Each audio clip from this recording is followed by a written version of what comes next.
వందే మాత్రం. నేను మీ journalist Navatha. Welcome to our political. మాజీ మంత్రి బీఆర్ఎస్ నేత మల్లారెడ్డి ఫ్యామిలీ కాషాయ పార్టీ వైపు చూస్తుందా?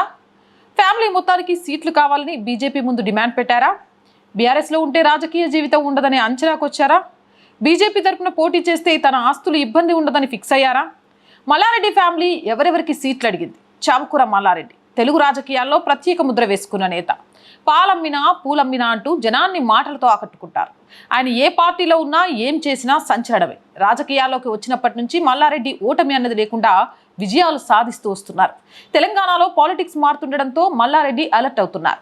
వచ్చే ఎన్నికల్లో బీజేపీ తరఫున పోటీ చేయాలని భావిస్తున్నారు. అందులో భాగంగా కుటుంబానికి సీట్లు ఇవ్వాలని కాషాయ పార్టీ ముందు అడిగినట్టుగా ప్రచారం జరుగుతోంది. దీనికి బలం చేకూర్చేలా మల్లారెడ్డి కోడలు ప్రీతిరెడ్డి హైదరాబాద్లోని బీజేపీ కార్యాలయానికి వెళ్లడం చర్చానీయాంశంగా మారింది.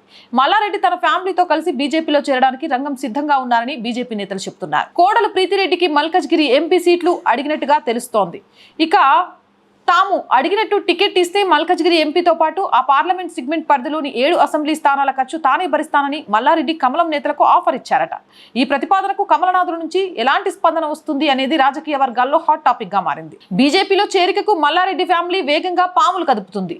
కొడుకు కోడలతో కలిసి ప్రధాని నరేంద్ర మోడీని కలిశారు మల్లారెడ్డి. ఆ తర్వాత మల్లారెడ్డి కోడలు ప్రీతిరెడ్డి నేరుగా బీజేపీ ఆఫీస్కి వెళ్లడం రాజకీయ వర్గాల్లో తీవ్ర చర్చకు దారితీసింది. అక్కడ బీజేపీ రాష్ట్ర ప్రధాన కార్యదర్శి చంద్రశేఖర్ తివారీని కలవడంతో పార్టీ మార్పుపై జోరుగా చర్చ జరుగుతుంది.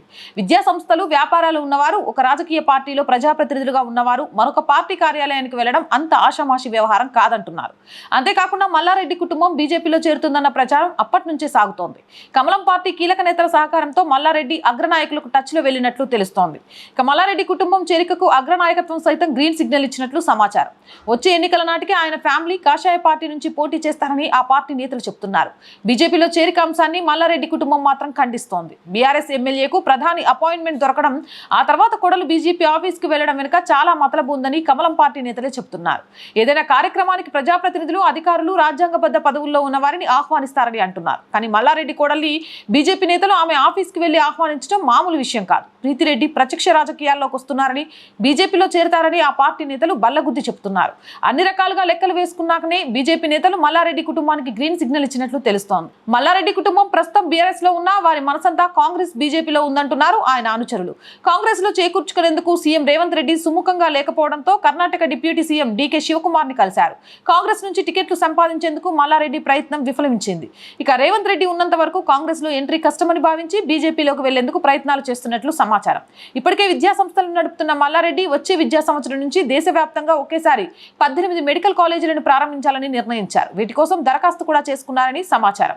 ఏదేమైనా మల్లారెడ్డి బీజేపీ పార్టీలో చేరతాడా లేదా అనేది ఉత్కంఠగా చాలా మంది వెయిట్ చేస్తుంది. మరి మీరేమనుకుంటున్నారు ఏంటి అనేది కామెంట్ సెక్షన్లో పెట్టండి. మోర్ వీడియోస్ కోసం ఛానల్ వెంటనే సబ్స్క్రైబ్ చేయండి. అండ్ రోజు చెప్తున్నానండి, ఈ మధ్యకాలంలో కొంచెం బ్రేక్ ఇవ్వాల్సి వచ్చింది కూడా.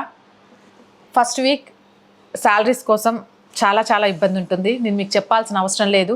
అనేక ఒడిదొడుకులను ఎదుర్కొంటూ ఈ ఛానల్ని ముందుకు తీసుకొని వెళ్తున్నాను.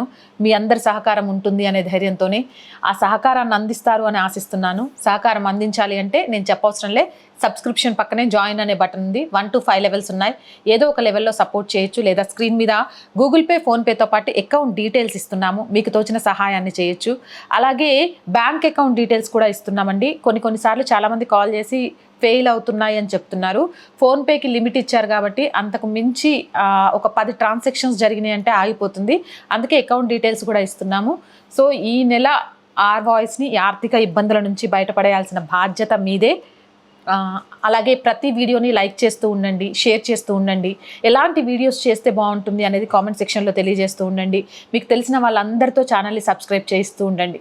జై హింద్, జై భారత్.